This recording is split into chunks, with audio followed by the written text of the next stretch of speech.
The other standard question we're asking everybody is about the last presidential election. Do you believe that President Trump had the last presidential election stolen from him? Yeah, I mean, I absolutely believe that the last election was fraudulent.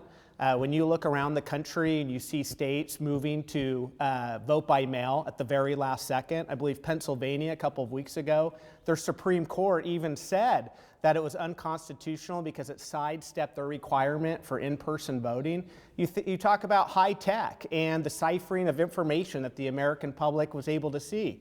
Just this last week, we were talking about Hunter Biden. All of a sudden, the New York Times did an article talking about substantiating the laptop and that issue. This was news and information that was not allowed for the American public to see during the election. So I absolutely do find the last election to be fraudulent, and I've been pretty forthright about it. Okay. Assuming that you are elected, what's the first thing, issue, problem you would tackle? I think we have to address the culture of criminality here in Portland and throughout larger communities across our state. When you think about the homelessness that has really infested every section of this state, the mass crime, the riots on the nightly news, the fact that more people were murdered in the city of Portland last year than at any other point in our state's history, and we're already on track to beat that number this year, we have to do something about the culture of criminality. And we have proposals to triple the size of the state police, really implement the National Guard on the front lines. And we're going to lead. We're going to take these issues very seriously. Okay, so then breaking those down, as far as the homeless crisis, what would you do to try and tackle that problem?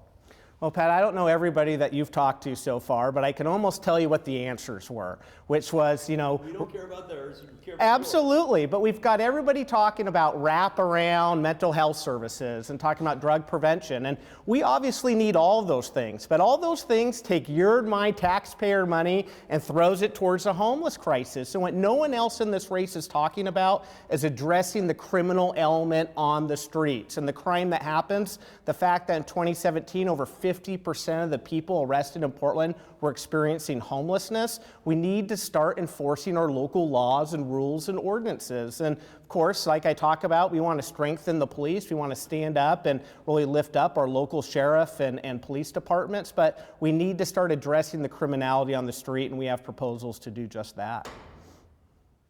So if at the end of the day, if there were places for homeless to go, and they refused to go, would you force them to move? Absolutely. And the Ninth Circuit Court, they rendered down a decision, what you're talking about. You have to offer an alternative, location. We have a proposal to put that on Port of Portland property. The Port of Portland has their own law enforcement, their own security force that we could beef up. And if folks are located on that property and they start to break the rules and our laws, then we're going to put them in jail. So it'd be a large encampment, or? I'm not familiar with your proposal. Yeah, absolutely. It would be a large encampment right on Port of Portland property, which, as the next governor, we have the ability to appoint the commissioners as well as the director of the Port of Portland. Okay. And any particular part of their property, or are you thinking along the river, or? We haven't keyed in on the exact location yet. Okay, all right. And then switching over to kind of what you've already been talking about as far as the violence throughout the greater Portland area. What could you as governor do to help with that? Well, as I've talked about, is tripling the size, of the state police and really bolstering our county sheriff and local police departments. And we actually have to listen to what our police officers talk about. The legislature had a series of policies that's come out of the last two sessions, policies that, quite frankly, that opponents like, Christine Drazen have supported, that has really continued to hamstring our local police officers. And they need more tools at their disposal, not less, and we'd look to stand up for our police. And when you're talking about the policies, do you mean you can't pull somebody over for a broken taillight and that sort of thing? All those kinds of examples. Okay. Yep. Okay, what about the red and blue divide? There are some, very liberal parts of Oregon. There's some very conservative. As governor, how would you bring those sides together? Well, in Sandy, I've had examples of mayor doing just that. You think about us, we're just 25 miles outside of Portland and one of the fastest growing communities in the state, but we also have long-term citizens, people whose family names are still on the roadsides, in our community. And the way you do that is you meet people where they are, you talk about the important issues that faces them, but really, it's about choice. and allowing people to have the individual decision-making authority in the communities in which they live and the power over their own lives. And I think about issues like school choice, you know, where I really start to get upset as a person is when somebody tries to force their values and their beliefs onto me. And, you know, you go to things like school choice where you allow parents to make decisions in the privacy of their own homes of what the curriculum futures, customized learning for our children are going to be. That's going to fix a lot of the disagreements that we have. You think about the fights over the last couple of years, from vaccines to mask wearing to how much we should support or not support our local police departments. If we're able to make those decisions individually and exercise our individual rights and liberties and our local control, we're going to be able to be just fine without all the fighting that we see right now. Okay. Oregon's graduation rates are relatively low compared to the rest of the country. What kind of impact could you have on that? Relatively low is one thing, but nearly last place in every statistical category is something else. You know, we're near the top in what we spend in education nationally, yet we're 46 out of 50 in overall education, 47th out of 50 in graduation rates. The way we address that is not doing the same things that we've continually done. You know, our politicians have put our kids last to get back into the classrooms coming out of this pandemic.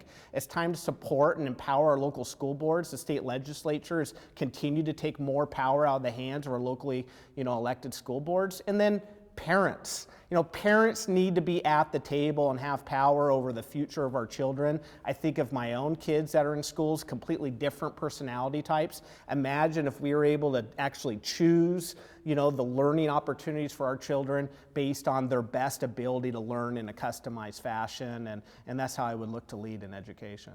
Okay, thank you. How about on climate change? Is climate change real? Do you see it impacting Oregon? What, if you do, what would you do to make things better?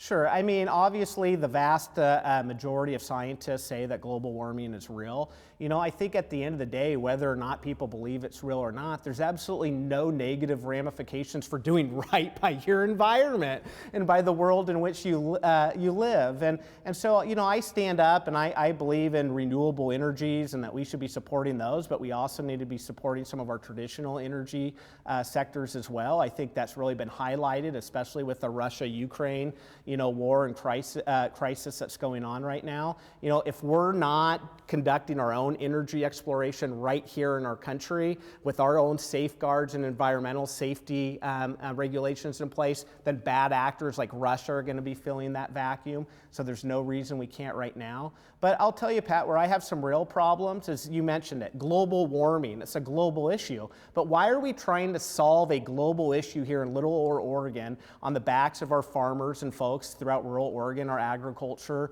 and manufacturing sectors, especially when we play such a small part in the overall global crisis? We need to be worrying more about people right here in the communities that we live. All right, thank you. Just reading off my list because I wasn't going sequentially. Yeah. We lost a light.